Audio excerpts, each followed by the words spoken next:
bino bisuseeko saba wetangire n'akatangawuuzi. DMO Online Television rates this program as TVMA. It is intended to be viewed by mature adult audiences, and may be unsuitable for children under 17 as it might contain strong political themes, gestures, and body actions.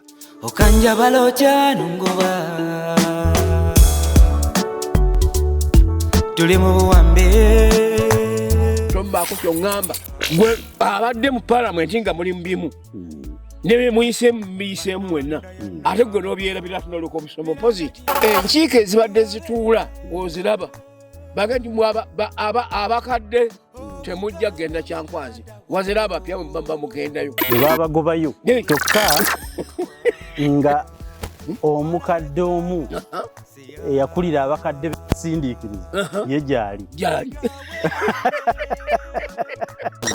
kakati nno n'olwekyo nno mubanga muli mu layini ya byabufuzi ng'eyo togezaako ate kutuuka kuyitawo akegendereze kubanga ayiseemu ng'eyawayitiwe naye ebyobufuzi biringa nso ya vivi olwaleero luba lulwo ng'enkya lwange teyalijjeyo njalako kuwana kata munne bw'atyo naye ng'ate entuuyo z'omukazi oyo n'omusaayi gwe ate gwe kw'osinziira okuba n'amaanyi agaliwo olwaleero tutolawo nga tutambula lwaleero akalulu abala ka 226 okubeeramu enaalemu bagijja ku magi obanga nkoko ya mutabiivu agijja ku magi naye eringa ebyolo by'Ekadaaga si by'Akadaaga yekka naffe fenyini kamwa kwogera abantu abafaanana bo batyo gye bali bo omulimu Katonda gwe yabateekamu gwa shiitaani mpulira kuli olyoma bannaabwe naye nga bamusasudde bubi.